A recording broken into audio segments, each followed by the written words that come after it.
ठीक है, आगे पत्र है। पत्र में आगे लिखा है, गुरु का दर्शन नहीं पर गुरु के वचन हृदय से लगाओ। यदि दर्शन से सब कुछ मिल जाता तो फिर अंधे को तो उम्मीद है कुछ ना मिले, अंधे को तो फिर कुछ मिलेगा ही नहीं। आप बोलो हम तो गुरु का दर्शन पाके ही धन्य धन्य हो जाते हैं, बड़े कृतार्थ हो जाते हैं। तो जिनकी आंखों में रोशनी नहीं है वो कैसे कृतार्थ होंगे, वो कैसे धन्य धन्य होंगे। बाहर का दर्शन आपको प्रसन्नता भले देगा, प्रेरणा देगा, लेकिन जो उसका ज्ञान है जब उसको जीवन में उतारोगे, जीवन तो सफल तभी होगा। तो हम केवल सत्संग में गुरु का दर्शन करने के लिए नहीं आए कि हमको उनका दर्शन मिलेगा, लेकिन उनके बाहर के दर्शन से हमको वास्तविक दर्शन, जो दर्शन शास्त्र होता है ना, दर्शन ज्ञान, वो हमको मिलेगा कि गुरु के वचन हृदय में लगाओ।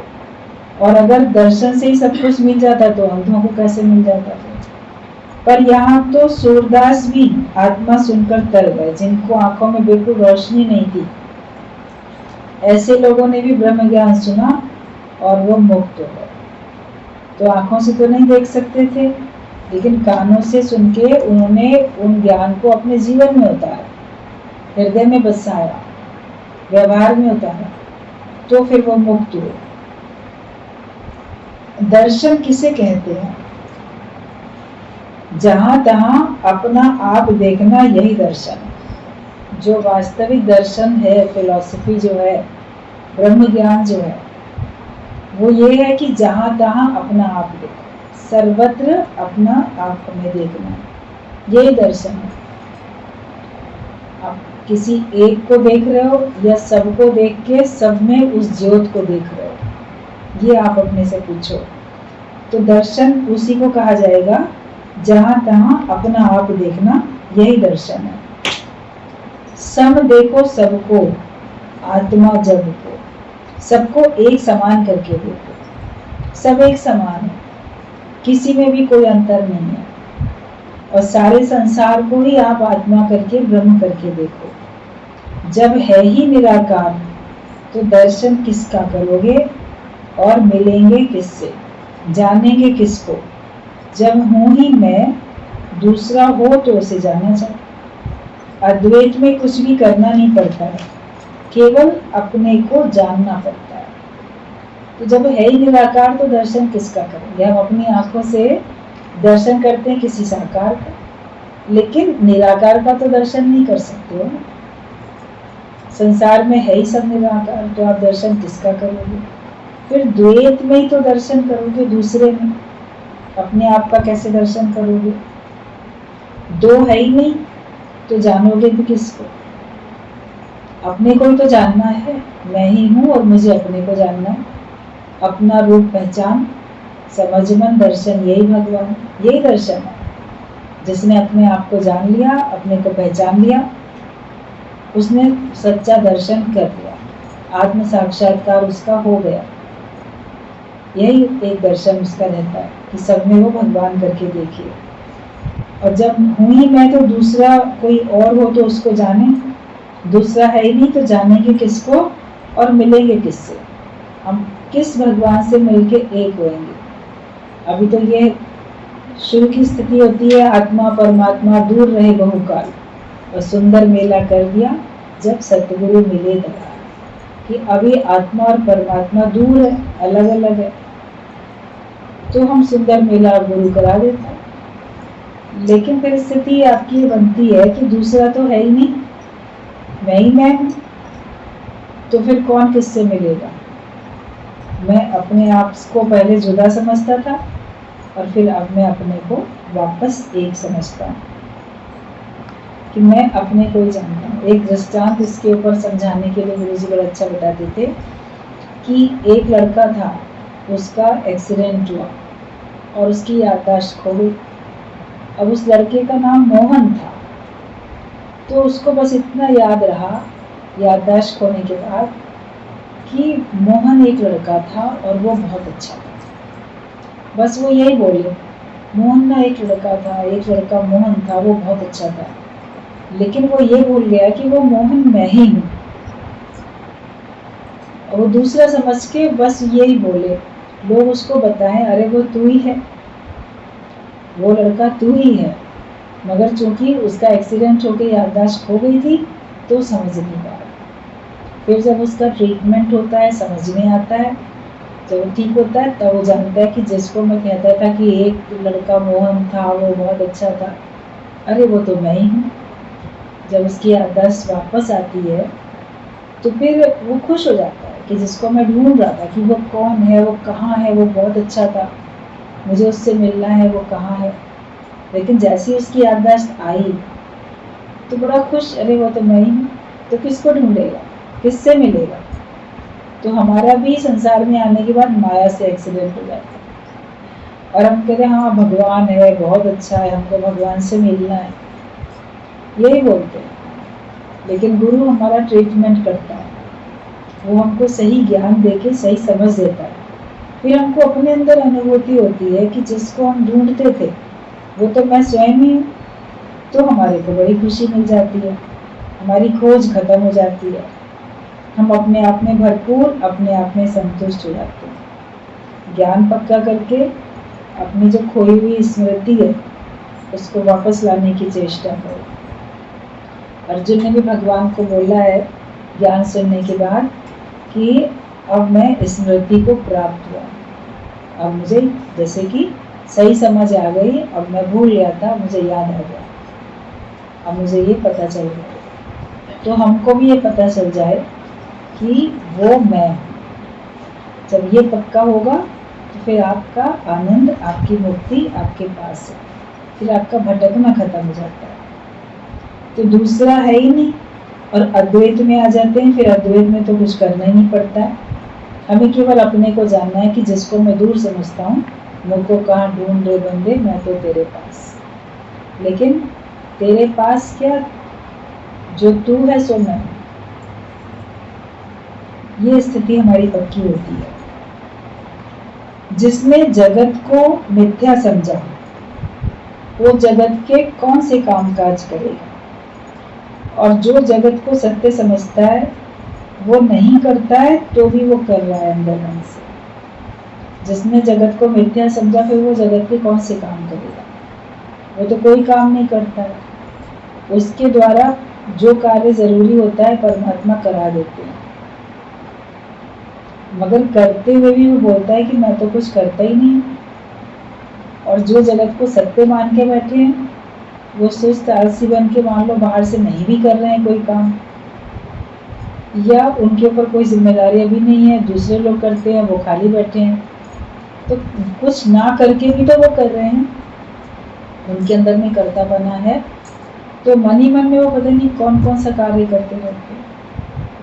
तो सांसारिक व्यक्ति जो जगत को सत्य मानता है वो ना करते हुए भी करते रहता है, और ज्ञानवान जो जगत को मिथ्या समझता है वो करते हुए भी नहीं करता है, अकर्ता भाव में रहता है।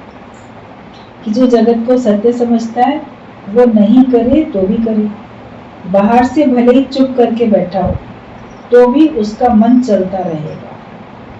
गुरु ज्ञानी करता हुआ भी नहीं करे, अपने से जुदा कुछ समझता ही नहीं है तो इच्छा कैसे होगी, सब कुछ मेरे में समाया हुआ है।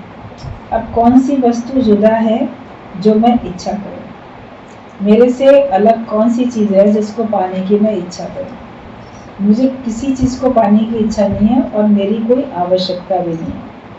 आपकी आवश्यकताएं होती हैं तो आपको पदार्थ पाने की इच्छा होती है, व्यक्ति के पाने की इच्छा होती है, परिस्थितियां सुलभ हो जाए वो इच्छा होती है, क्योंकि आपके अंदर में कुछ आवश्यकताएं हैं।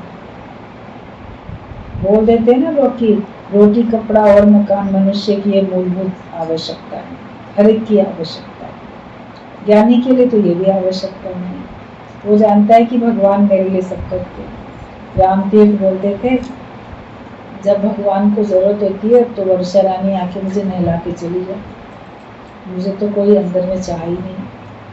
जब भगवान को जरूरत होती है तब वो कुछ न कुछ आहार सामने ला देता है।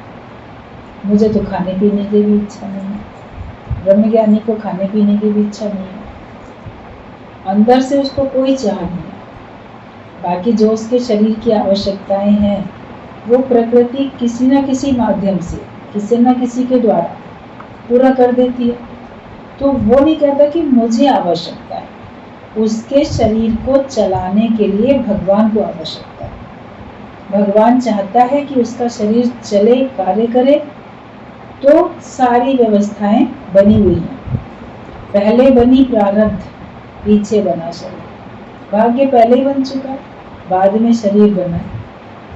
तो भगवान ने तो गिनती की श्वासों में अंतिम श्वास तक लिख दिया ना।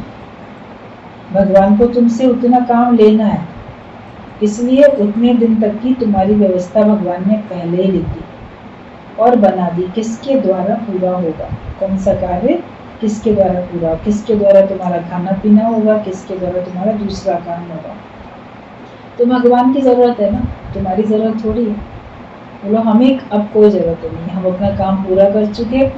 भगवान आज हमें शरीर ले ले या कब ले ले, लेकिन भगवान को जितना हमसे कार्य लेना है वो हमसे कार्य लेता रहता है। तो ज्ञानी को खुद आवश्यकता नहीं होती, लेकिन उसकी आवश्यकता परमात्मा को होती है। प्रकृति के द्वारा उसकी संभाल होती रहती है।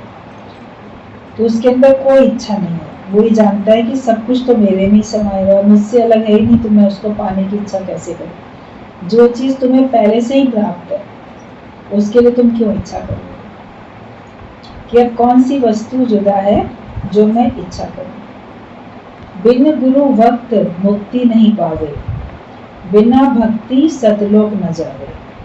पिछलों की जो धारे टेका, जिनको आंख से कभी नहीं देखा। पोथिन में सुनी उनकी महिमा, टेक बांध मन सबका भरमा। कि बिन गुरु वक्त मुक्ति नहीं पावे, वक्त का जीता जागता गुरु चाहिए। जो आज समय है, आज के समय में तुमको आज का जीता जागता गुरु चाहिए। और जब तक तुमको आज का गुरु नहीं मिलेगा तब तक तुमको मुक्ति नहीं मिलेगी। और बिना भक्ति के तुम सतलोक में नहीं जाओगे। गुरु ही हमको भक्ति का दान देता है, ज्ञान का दान देता है, भक्ति का दान देता है, हमको अच्छे कर्म करने के लिए प्रेरित करता है। तो बिना भक्ति के हम सतलोक में नहीं जाएंगे। तो भक्ति कोई सामने होता है तो आपकी भक्ति होती है उसमें। और पिछलों की जो धारे टेका, जिनको आंख से कभी नहीं देखा, जो पहले होके चले गए, आप उन्हीं का सहारा लेके बैठोगे। और जिनको तुमने अपनी आंख से भी नहीं देखा, केवल नाम सुना है, तस्वीर देखी है, नाम सुना है, फिर तुम केवल उनका सहारा लेके बैठो, तो फिर आप मुक्त नहीं हो सकते। क्योंकि आपको सही बात बताने वाला, आपकी गलती पे आपको टोकने वाला है नहीं। तस्वीर तो आपको नहीं टोकेगी, ग्रंथ तो आपको नहीं टोकेंगे, लेकिन जो वक्त का गुरु होगा वो आपको टोकेगा। तो जो पिछलों की, जो पहले होके चले गए, उन्हीं का सहारा लेगा। उनको कभी आँख से देखा भी नहीं है, उनका सहारा लेगा, तो वो मुक्त कैसे होगा। पोथिन में सुनी उनकी महिमा, उसने केवल पोथी में, ग्रंथों में उनकी महिमा सुनी है। फलाना ब्रह्म ज्ञानी था, फलाना संत था, फलाना गुरु था, सुन के अच्छा लगता है। ज्ञान सुनना जितना अच्छा लगता है, उतना गुरु की, ब्रह्म ज्ञानियों की, अवतारों की लीलाएं सुनना भी बहुत अच्छा लगता है। अभी कृष्ण की लीलाएं सुनते हो तो मन कितना मगन होता है, राम की लीलाएं सुनते हो मन मगन होता है, किसी भी ब्रह्म ज्ञानी की जीवन लीला सुनते हो तो आपका मन मगन होता है, उससे सीखते हो। गुरु की भी लीला सुनते हो तो सीखते हो। अभी जैसे इतना चंद्र भगवान बोल रहे थे, वाणी में आप लोग सुन रहे थे, गीता भगवान की पूरी बात बता रहे थे, तो लीला ही तो बता रहे थे उनका उन्होंने ऐसे किया, ऐसे रहे, वैसे किया, वो सब सुनने में कितना आनंद आ रहा था। हमारा मन आनंदित होता है और उससे प्रेरणा मिलती है। लेकिन उन सबको बताने वाला कोई जीवित सामने था तब तो उसने बताया। अगर कोई वक्त का गुरु नहीं हो तो तुमको जो पहले होके चले गए उनके बारे में भी कौन बताएगा। और केवल पढ़ के तो आपको आनंद नहीं आएगा। आप कोई भी पुस्तक ले आओ बाजार से, उसमें किसी भी संत के, महात्मा के बारे में लिखा हो और आप किसी भी सत्संग में ना गए हो आज दिन तक, आपका विवेक खुला ही नहीं है, फिर आप उनको पढ़ के उसमें से रस लेके दिखाओ, आपको उसमें आनंद नहीं आएगा। कि हाँ किसी ने अपने गुरु के बारे में इतना लिखा होगा, आपको पढ़ के बिल्कुल भी आनंद नहीं आएगा, क्योंकि आपका अभी विवेक खुला नहीं है। जब सत्संग में आके बैठते हैं हमारा विवेक खुलता है, हमारा ब्रॉड माइंडेड हम होते हैं, और तब हमको कहीं से भी पढ़ते हैं तो हमको अच्छा लगता है कि अच्छा किसी ने इतनी तपस्या की, किसी ने इतना अच्छा कार्य किया, और उसको बताने वाला जब कोई होता है तभी तो तुमको आनंद आता है, वरना आनंद नहीं आता। तो हमें आज का ही गुरु चाहिए, लेकिन पोथियों में उसकी महिमा सुन ली और उसी का आधार लेके सबका मन भ्रमित होता रहता है। वो अपने को भ्रम में रखते हैं कि हाँ हम गुरुवान हैं, हमने गुरु किया, हमने गुरु मंत्र ले लिया, और अज्ञान उनका निवृत्त फिर हो नहीं पाता है। वक्त का जीता जागता गुरु चाहिए। मरे हुए गुरुओं की जो टीकाएं पढ़ते हो, जिन्हें आँख से नहीं देखा है, उनका तुम आधार लेते हो। वृक्ष को आज की धूप चाहिए, ऐसे ही मुक्ति के लिए आज का गुरु चाहिए। पेड़ को आज की धूप चाहिए, कल बड़ी अच्छी कड़कती धूप थी और आज आपने किसी पौधे को लगाया तो उसको आज की धूप चाहिए होगी ना, जो पहले धूप का सीजन निकल गया, या आज की बारिश चाहिए, पहले बरसात निकल गई, वो वाली तो आके उस पौधे को हरा भरा नहीं कर सकती है। तो ऐसे ही मुक्ति के लिए आज का गुरु चाहिए। भगवान एक से अनेक बनाता है खेल करने के लिए और अपनी शक्ति दिखाने के लिए। एक से अनेक भगवान होता चला जा रहा है संसार में। आप देखो एक है, एक से अनेक, बहुत चारों तरफ विस्तार हो रहा है, चारों तरफ आप फैलते देखते चले जा रहे हो। सारी सृष्टि में कितना फैलाव होता जा रहा है, हर चीज में उन्नति होती जा रही है। तो एक से अनेक भगवान होता जाता है केवल खेल करने के लिए, जैसे अपने आपस के खेल के लिए। एक बार बात चल रही थी कि भगवान एक था तो उसको अनेक होने की जरूरत क्यों पड़ी, तो बताया कि उसको अपने स्वयं से प्रेम करने के लिए जरूरत पड़ी, कि एक अकेले में तो अपने आप से उसको क्या आनंद आएगा, लेकिन वो उसने अनेक बनाए ताकि वो सबके साथ प्रेम कर सके और प्रेम का वो अनुभव कर सके। ये उसका मनोरंजन है। बाकी तो उसको मालूम है खेल संकोच से द्वार दिया, एक से उसने अनेक बनाए, उसी से प्रकट हुए सारे, और सारे वापस उसमें फिर लीन हो गए। तो ये उसका मनोरंजन चलता, उसने एक दिखाया सब बन गए। जैसे जादूगर होता है, वो स्टेज पे शो करता है, कभी बहुत अनेक चीज़ें बना देता है और फिर वापस सब सिमट जाती है। तो ये परमात्मा की जादूगरी है कि उसने सारे संसार में बहुत कुछ बना दिया, केवल हमारे सबके अपने स्वयं के मनोरंजन के लिए और अपनी शक्ति दिखाने के लिए। द्वैत में मजा किया है पर है अद्वैत। उसने द्वैत में रह के लगा कि हाँ बहुत आनंद आ रहा है, मगर वास्तव में है तो अद्वैत। हमारी अद्वैत पर नजर है पर अज्ञानी की द्वैत पे नजर है। जैसे ज्ञानवान है वो अनेक में भी एक देख रहा है, वो भी आनंद ले रहा है, वो भी अनुभव ले रहा है, मगर अनेक में एक देख के अनुभव ले रहा है कि वाह भगवान, इस रूप में भी तुम हो, उस रूप में भी तुम हो, तो वो आनंद ले रहा है। नामदेव को कुत्ता दिख रहा है मगर उसमें भी भगवान देख रहा है, आनंद ले रहा है। कहीं गधा दिख रहा है, उसमें भी वो आनंद ले रहा है। भगवान के भक्त को बहुत द्वैत दिखता है, मगर उस द्वैत में वो अद्वैत को देख रहा है। उस रूप में अरे वाह, इस रूप में भी भगवान है, इस रूप में भगवान है, तो वो भगवान देख के आनंदित हो रहा है और अज्ञानी व्यक्ति दूसरा देख के आनंदित हो रहा है। उसमें कभी वो अपने मित्र को देख के खुश हो रहा है, कभी शत्रु को देख के अपना खून जला रहा है, द्वैत देख रहा है। लेकिन जो ज्ञानवान है वो तो अद्वैत दिखता है, इसलिए उसका खून कभी नहीं जलता, वो हमेशा आनंद में ही रहता है। तो हमारी अद्वैत पर नजर है पर अज्ञानी की द्वैत पर नजर है। कभी भी ऐसे शब्द नहीं बोलो जो कोई गिरे, किसी का दिल मायूस हो। सबको ऐसे वचन बोलो जो वो चढ़े आत्मा में, आसमान में उड़े कि मैं भगवान हूँ। गिरे हुओं को ऊपर उठाना तुम्हारा फर्ज है। तो शब्द संभाले बोलिए, शब्द के हाथ ना पाओ। और एक शब्द औषधि करेगा, एक करेगा घाव। अपने मुख से शब्द निकालो तो ऐसे कि किसी को चोट ना लगे, किसी का दिल दुखाने वाले शब्द नहीं बोलो, या किसी को कमज़ोर करने वाले शब्द नहीं बोलो। अरे तुम क्या, तुम तो कुछ कर ही नहीं सकते हो, तुम्हारे से हो ही नहीं पाएगा, तुम जिंदगी में कुछ नहीं कर पाओगे। लोग अक्सर ऐसा बोलते हैं, कई लोग अपने बच्चों को ऐसा बोलते हैं, तुम जिंदगी में कुछ नहीं कर सकते, तुम जिंदगी में कुछ नहीं बन सकते, तुमसे कुछ नहीं हो पाएगा। तो वो जितना कर सकते थे उतना भी नहीं कर पाते। या कभी जिसके साथ वैर होता है, द्वेष होता है, उसके लिए ऐसा बोलते रहते हैं। बहुत शब्द ऐसे बोलते हैं कि अगला इंसान दुखी हो जाए।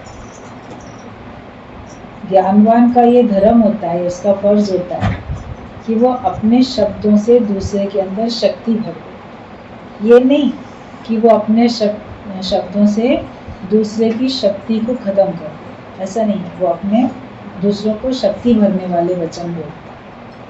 अपने से पूछो कि हम जो शब्द बोलते हैं, हमारे शब्दों का प्रभाव दूसरे पे कैसा पड़ता है। क्या वो खुश होता है या उसकी खुशी खत्म हो जाती है? क्या वो शक्तिशाली बनता है या उसकी शक्ति खत्म हो जाती है? किसी को बोलो कि नहीं, तुम कर सकते हो, तुमसे हो जाएगा, जितना हुआ बहुत अच्छा हुआ, आगे भी तुम कर पाओगे। जो कमज़ोर है, अपने आप को दीनहीन समझता है, उसको ऐसे ज्ञान के शब्द बोलो, अरे तू ब्रह्म है, तू आत्मा है, उसको लगे कि हाँ वाकई मैं इतना शक्तिशाली हूँ कि वह तो बिल्कुल आसमान में उड़ रहा हूँ जैसे। इतना उसके अंदर में प्रसन्नता का भाव बढ़ जाए कि सबको ऐसे वचन बोलो जो वो चढ़े आत्मा में, वो अपनी आत्मिक स्थिति में आ जाए और वो आसमान में उड़े कि मैं तो भगवान हूँ। गिरे हुओं को उठाना तुम्हारा फर्ज है, ये तुम्हारा फर्ज है। जो अपने अंदर से ही कमजोरी में गिरे हुए हैं, देह में, माया में है, तो उनको ऊपर उठाना तुम्हारा फर्ज है। और कभी भी ऐसे शब्द नहीं बोलो जो कोई गिर जाए, मतलब कि कमजोर पड़ जाए या किसी का दिल मायूस हो जाए। हर एक को शक्ति देने वाले वचन बोलो। गीता में लिखा है कि हे अर्जुन, काम को ज्ञान की तलवार से काट, कि तुम ज्ञान की तलवार से अपने अंदर छिपे हुए काम को काटो। कामना जो तुम्हारे अंदर बसी हुई है उसको काटो। तो तलवार से काट, कि काम को ज्ञान की तलवार से काट। तो मुसलमानों ने तुहिर कराने का रिवाज निकाला, इंद्रिय को कटवाया, पर उल्टा काम अधिक बढ़ गया। 4-4 शादियां करते हैं, एक स्त्री से तृप्ति नहीं होती है, मतलब ज्ञान ठीक से नहीं उठाया।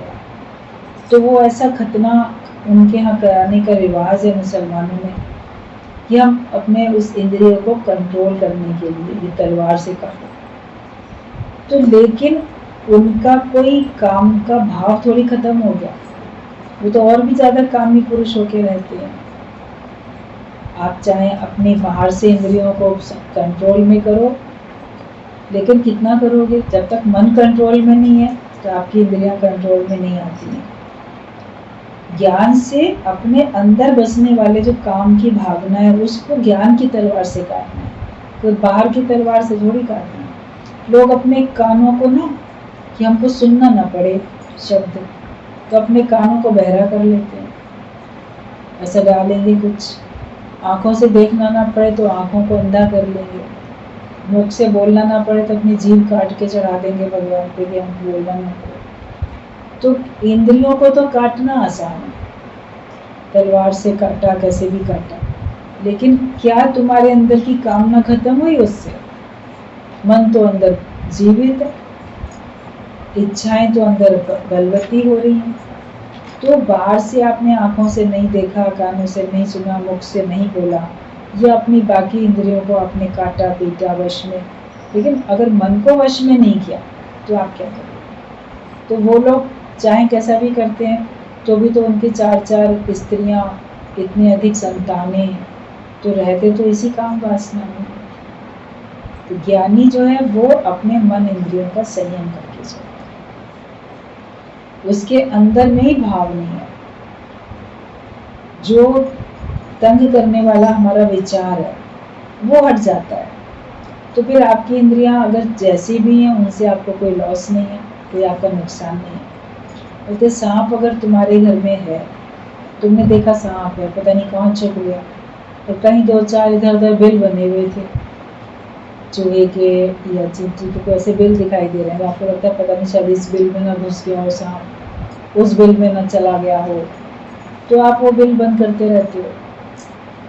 तो भी सांप का तो डर रहता है, वो कहीं ना कहीं से भी निकल के आएगा।